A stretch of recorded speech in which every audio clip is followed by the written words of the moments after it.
Shalom, shalom, shalom. First and foremost, want to give all honor and glory to Yahweh, Ba'ashem, Yahweh Shai. Yahweh being the name of the Heavenly Father, who the world calls God. Yahweh Shai being the name of his beloved Son, who the world inwardly calls Jesus.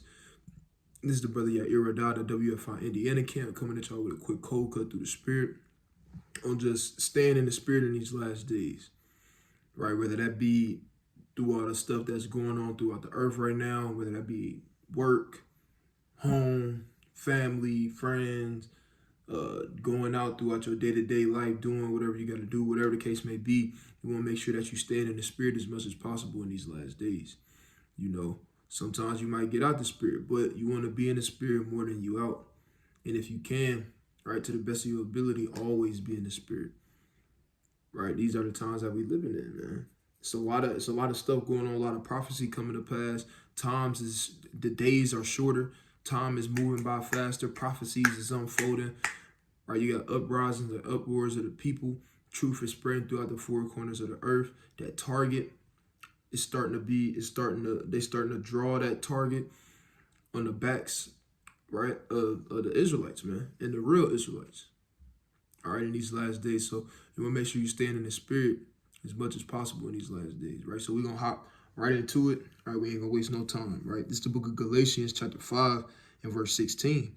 And it reads, "This I say then, walk in the spirit, and ye shall not fulfill the lust of the flesh."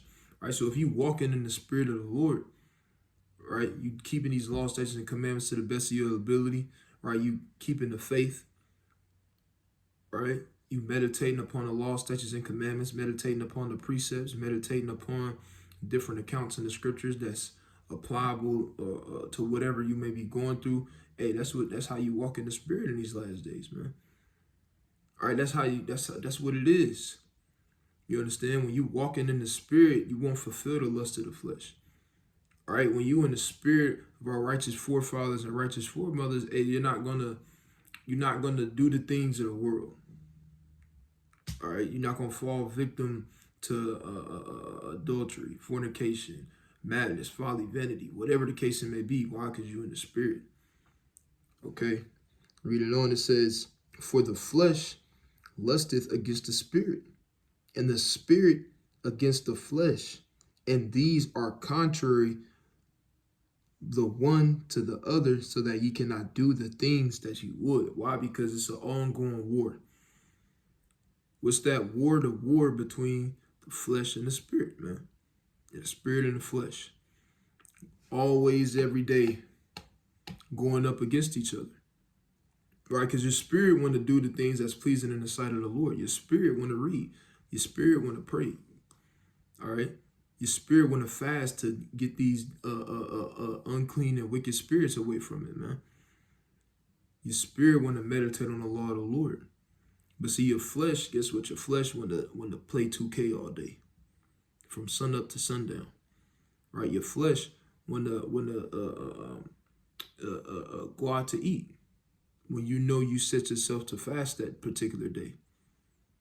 Right? Your flesh want to do A, B, and C. Your flesh just want to do the things that are the flesh at the end of the day.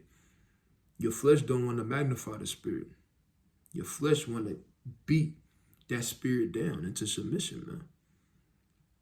And guess what? Your spirit, your spirit want to do, right, what the spirit want to do in righteousness. And it want to beat down the flesh, man.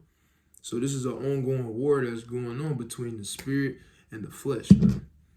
And they contrary one towards another. So you got to make sure that you walk in, all right, in the spirit in these last days. And that you stand in the spirit in these last days as much as possible. Right, real quick. Actually, I'm going to just keep reading. I'm going to drop to verse 19 real quick. It says, now the works of the flesh are manifest, which are these: adultery, fornication, uncleanliness, lasciviousness, right, which is just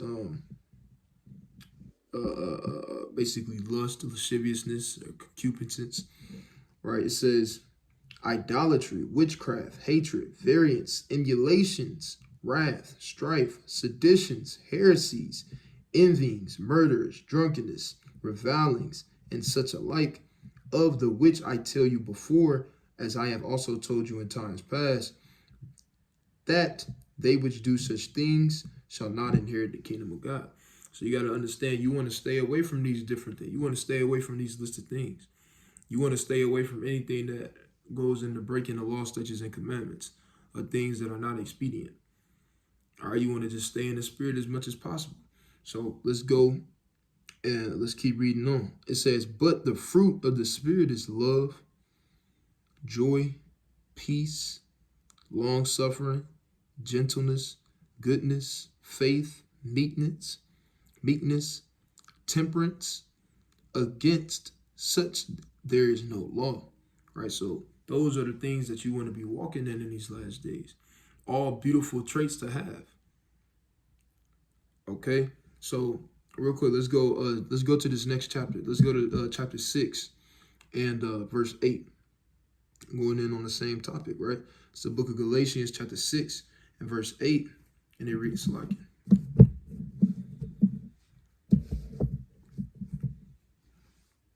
Galatians chapter 6 and verse 8, and it reads, for he that soweth to his flesh shall of the flesh reap corruption. So whatever you sow, right, if you sowing more to your flesh, then guess what? Your flesh is going to be magnified.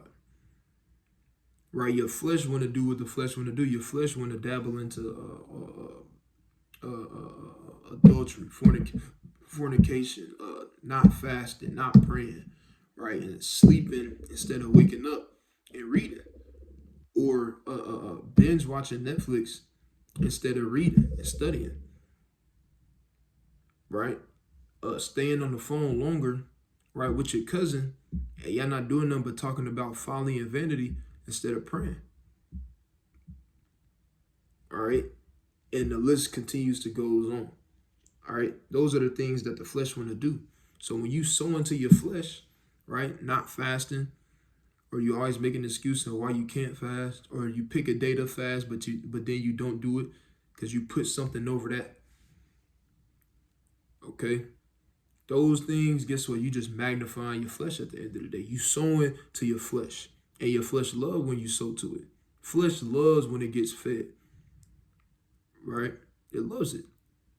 Why? Because it's just waxing stronger and stronger and stronger. So, but you can't feed it. You got to feed it as least as possible. You got to kill it, man. Literally, you literally got to kill the flesh every day. Right? So Galatians 6 and 8, it says, for he that soweth to his flesh shall of the flesh reap corruption. At the end of the day, you sow into your flesh, it ain't going to do nothing but lead you to corruption at the end of the day. Death.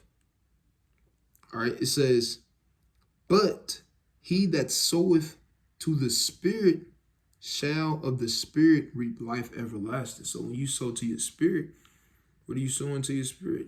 Reading, praying, fasting, studying, meditating upon the law of the Lord. All right, meditating upon the different accounts in the scriptures that our forefathers left here for us, that the Most High God left here for us. Right? Peace, joy, happiness, temperance, so on and so forth. Those are the things that you feed into your spirit. That's how you magnify your spirit in these last days. By doing the things, right, that are pleasing in the eyes of the Most High God. Doing the things that your spirit wants to do. Your spirit want to serve the Most High God in sincerity and in truth. But that flesh is in the way. You got to be able to kill that flesh. You got to be able to put that flesh down and beat it down to the ground and keep just beating on it. You keep giving them the damn beats. That's how you got to do against your flesh. How do you do that? By sowing to your spirit. Because the more you sow to your spirit, guess what? The weaker your flesh will get. Right? The more you sow into your spirit, guess what? Lord willing, you'll reap life everlasting in the end, man. It's the end goal at the end of the day. All right, let's go to the book of Mark. All right. I want the book of Mark. 14 and verse 38. All right, this is the book of Mark, chapter 14 and verse 38. And it reads, watch ye and pray right? So the Lord said, watch, man. And that's what we got to do in these last days. You should be knowing every single thing that's going on when it pertaining to prophecy and the truth around the world. Should understand what's going on between North Korea, South Korea, Japan, and America right now. Should know what's going on still between Putin and Ukraine, China, so on and so forth. You should know all these different things. You should have these things in rotation for you. You should know about the up wars and the things that's going on between these select group of celebrities, and then you got the rest of the world that's turning against them, lifting themselves up against them, shaming them to be the bad guys. When in reality, all they doing is speaking the truth.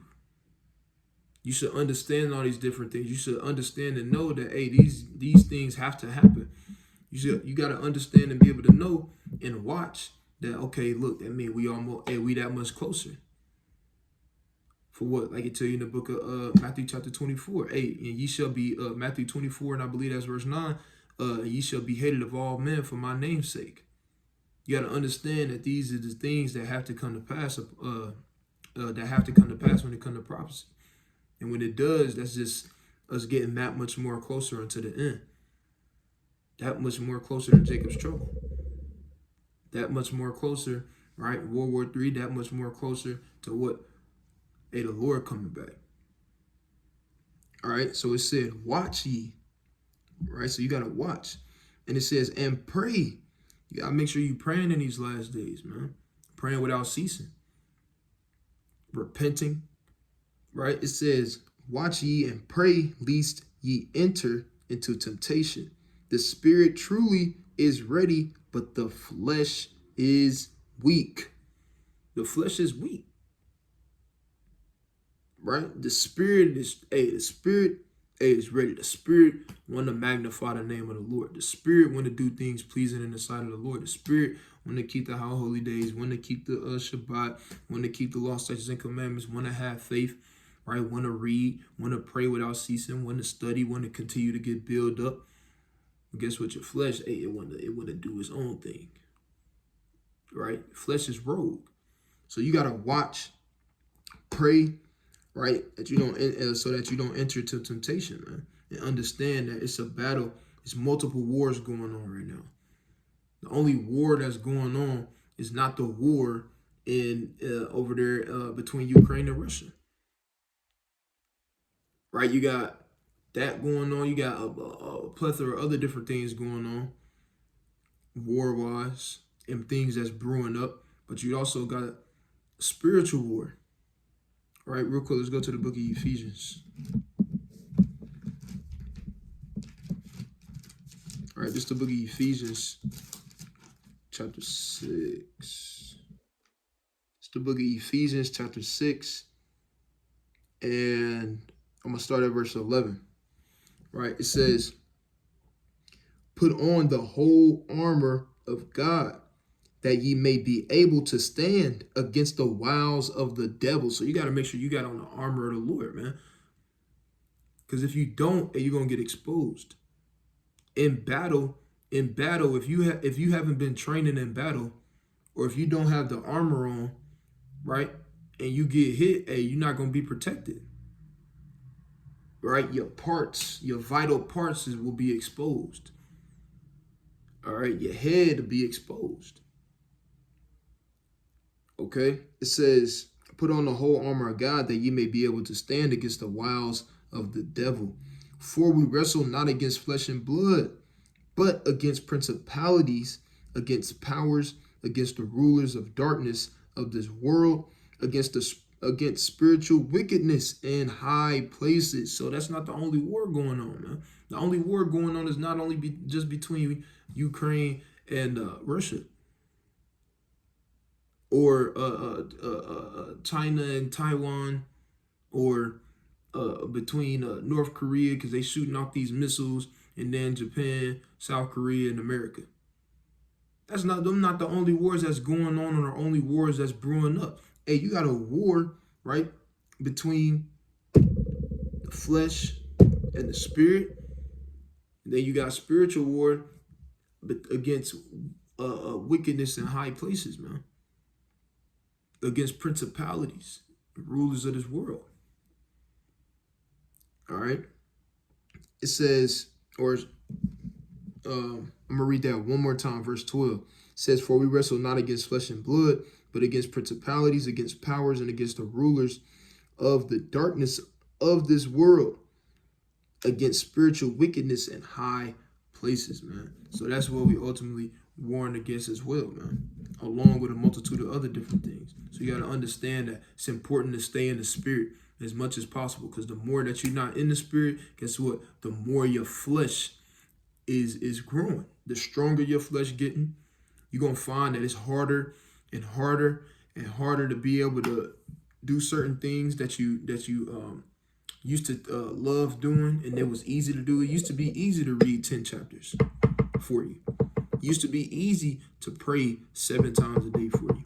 It used to be easy, right, to study for 4 hours, 5 hours straight, and you just read and study and watching videos. It used to be easy to watch 2-3 hour long videos. Those things used to be easy, right? And you got to make sure that you magnify your spirit, because when you magnify your flesh, guess what? Those things becomes harder. They do, right? It becomes harder to be able to, now, instead of when you first came into the truth, right? When you, hey, I can tell you in the book of Revelations, hey, you got to find your first love, paraphrasing, right? It used to be easy to read 10. Now you only reading 5. Now you're reading 3. Now you skipping days. Now you read every other day. Now you taking days off, right? You got to make sure you magnify your spirit and staying in the spirit as much as possible in these last days, or else, hey, your flesh is going to grow and your flesh is going to be strong, man. And now you're going to have to fight against that flesh, and it's going to feel like damn Creed against the damn Russian dude. You're going to feel outmatched and like you getting beat on, when really it's supposed to be the other way around, man. All right, so let's go to the book of Acts. All right, let's go to the book of Acts. I believe I want chapter 7. All right, this is the book of Acts, chapter 7, because Stephen stayed in the spirit, man. All hell was breaking loose, and he still stayed in the spirit. Right? He didn't. We're going to get an example of a righteous man staying in the spirit, even though all hell is breaking loose. And that's how we got to see these accounts, and we have to take after those different things. We got to try to model those things, right, according to the situations that we go through. All right, this is the book of Acts, chapter 7, and I'm gonna start at verse 56. I'm gonna start at verse 57. Right, it says, then they cried out with a loud voice and stopped their ears and ran upon him with one accord. Right, this is going into Stephen. Right, verse 58, it says, and cast him out of the city and stoned him. And the witnesses laid down their clothes at the young man's feet, whose name was Saul.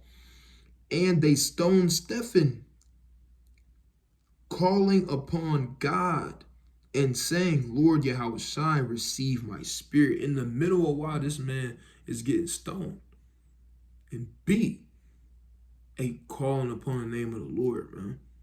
He thinking about the name, he thinking about the Lord, man. Asking the Lord to save him, asking the Lord to receive his spirit. That's him staying in the spirit, man. All right. Reading on, it says, verse 60, and he kneeled down and cried with a loud voice, Lord, lay not this sin to their charge. And when he had said this, he fell asleep. I don't mean they put a pillow up under his head and he put his thumb in his mouth and went to sleep. No, he died, man. He died. He got put to death. He got stoned to death. And even before he died, he said, lay not this sin towards their charge. right? So Stephen, hey, he was in the spirit, man, in the midst of all hell breaking loose, in the midst of adversity, right? In the midst of being stoned.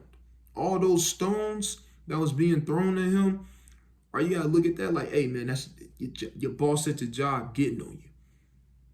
Keep doing unnecessary, keep telling you to do unnecessary stuff, right? Or he might be trying to little boy you, not with words, but more so on the not literally calling you a little boy, but he might just be that's that energy that he giving off, it's that vibe he giving off, right? You might be dealing with things, you might be at the store or something, whatever the case may be, bills, all these different things, all these stones that's being thrown at you, all the stones that was being thrown at Stephen, right? And in your case, guess what? That's just your boss, right? Your job, your bills, your family, your old friends, right? A, B, and C. All these things being thrown at you, and you gotta stay in the spirit, even in the midst of that, man. You gotta stay in the spirit still, just like Stephen stayed in the spirit. And when he stayed in the spirit, what did he do? He called upon the name of the Lord, man. He didn't go speak to his therapist. He didn't go and whatever, man. He called upon the name of the Lord, man, in the midst of adversity, in the midst of being stoned, man. And that's how we got to be in these last days, staying in the spirit. Okay, now staying in the spirit. All right, real quick, let me go to the book of Jeremiah real quick, because obviously we want to, let's go to the book of Jeremiah chapter 20, because obviously we want to stay in the spirit as much as possible. We want to stay in the spirit, hell, if we can, 24/7. All day, every day, we want to be in the spirit. But that doesn't mean that sometimes you might get out the spirit, right? Sometimes you might get out the spirit, but when you do get out the spirit, you got to understand and know that, and you got to click back in. You got to be able to perceive, man, I'm going off. I'm out the spirit right now. Let me click back in. Right? You got to be able to know that. You got to be able to see that as soon as possible, and notice that as soon as possible, so that you can get back in the spirit. Right? You don't want to be out of the spirit for days or hours or whatever the case may be. As much as possible, you want to stay in the spirit in these last days. Right? Even mighty men would get out the spirit sometimes, but they checked back in as soon as possible, right? It's the book of Jeremiah, right? Chapter 20, and I'm going to start at verse 7. It says, "Oh Lord," right? This is Jeremiah praying into the Lord, man, because he was doing the work. All hell was breaking loose, right? Jeremiah was getting beat on, right? All his people was turning against him. It wasn't like how he thought it was going to be. And he kind of got out the spirit for a minute, right? We get ready to read that. Right, this is Jeremiah 20 and verse 7. It says, "O Lord, thou hast deceived me, and I was deceived. Thou art stronger than I, and hast prevailed. I am in derision daily. Everyone mocketh me. For since I spake, I cried out. I cried violence and spoil, because the word of the Lord was made a reproach unto me, and a derision daily." So Jeremiah, he not really too happy right now, man. He like, man, what is this? He kind of saying, man, I ain't signed up for this. He said, "For thou hast deceived me." That's how Jeremiah was feeling. He like, man, thou hast deceived me, man. I didn't know it was gonna be like this. I'm in derision. My people coming up against me, people bucking up. I look like a fool. Right? Reading on. It says, verse 9, it says, "Then I said, I will not make mention of him, nor speak any more in his name." So Jeremiah, it got to the point to where Jeremiah was like, man, look, it's a wrap. I ain't doing this no more, man. This ain't what I signed up for. I didn't know it was gonna be like this. Right? So Jeremiah kind of got out the spirit. The mighty prophet Jeremiah, man. Right? Got out the spirit. But let's see what happened. It says, right, I'm going to read 9 again. It says, "Then I said, I will not make mention of him, nor speak any more in his name. But his word was in mine heart as a burning fire, shut up in my bones. And I was weary with forbearing, and I could not stay. Right? He said the word of the Lord was like fire shut up in his bones, man. He wanted to stop, but guess what? He couldn't. He couldn't. He had to keep doing the will of the Lord, man. It was in his spirit too. And guess what? He had to hop back in the spirit, man. So that's how you got to understand. Look, yeah, let's go to the book of Proverbs real quick. All right, the classic. All right, this is the book of Proverbs, chapter 24, in verse 16. It says, "For a just man falleth 7 times and rises up again, but the wicked shall fall into mischief." So you got to understand, yeah, like I said earlier, you want to be in the spirit as much as possible. If you can, be in the spirit 24/7, 25/8, whatever the case may be.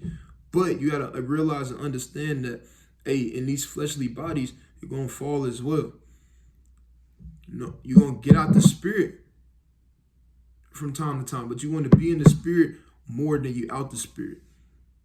And as much as possible, stay in it. For as long as possible, stay in it. And when you out of it, guess what? You got to be able to perceive and understand, dang, I'm out the spirit right now. Let me check back in. I'm going off.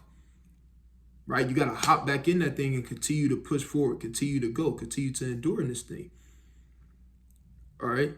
Don't get discouraged. Don't, oh man, or you don't ever want to be out the spirit for days. If you out the spirit for days, man, right? You gotta pick it up, man. You gotta get back in this thing. You don't even want to be out the spirit for hours. You want to make sure that I know I keep saying it because it's that important. As much as possible, be and stay in the spirit. Right? Let's go to the book of Psalms, chapter 119. Right? It's the book of Psalms, chapter 119, and verse 1. It says, "Blessed are the undefiled in the way, who walk in the law of the Lord." Right? It says, hey, them that walk in the law of the Lord. You want to make sure that you walking in these laws, statutes, and commandments, walking in the fruits of the Spirit, staying in the Spirit, meditating on these different things.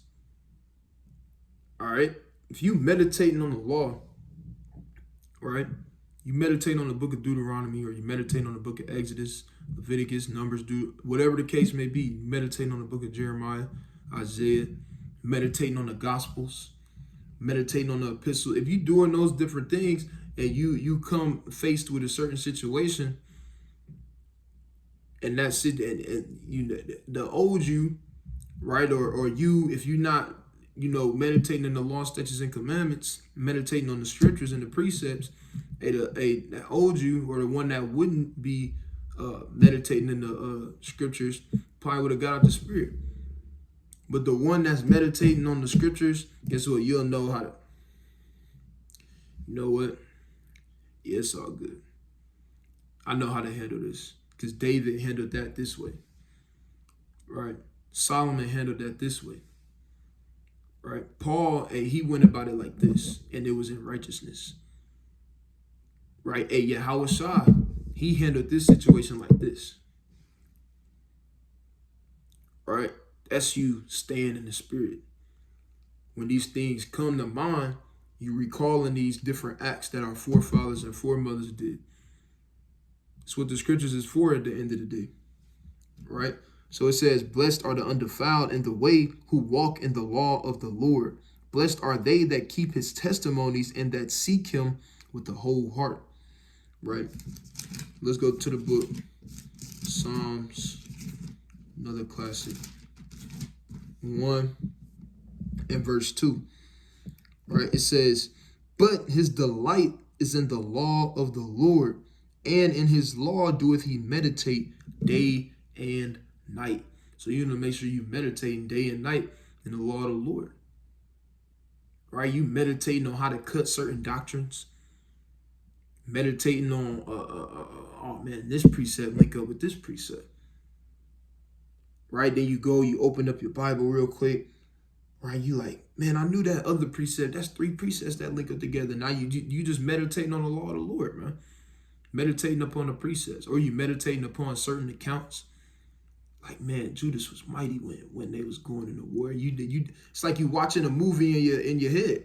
The accounts of our righteous forefathers when you envisioning when Mattathias was going hard, and when he was inflamed with zeal, right, slew the man because he went to go profane the altar by sacrificing pork on there. Right, you envisioning all these different things, man. You envisioning about how King Josiah went and set everything in order. Right, King Jehoshaphat, right, King Asa, King Hezekiah, so on and so forth. You meditating, right, in the law and in the accounts. And it's keeping you in the spirit. So, Lord willing, brothers and sisters, was edified through this video, this quick cold cut, just going over staying in the spirit in these last days. Lord willing, brothers and sisters, was edified. Kwam Yasha Allah, Shalom.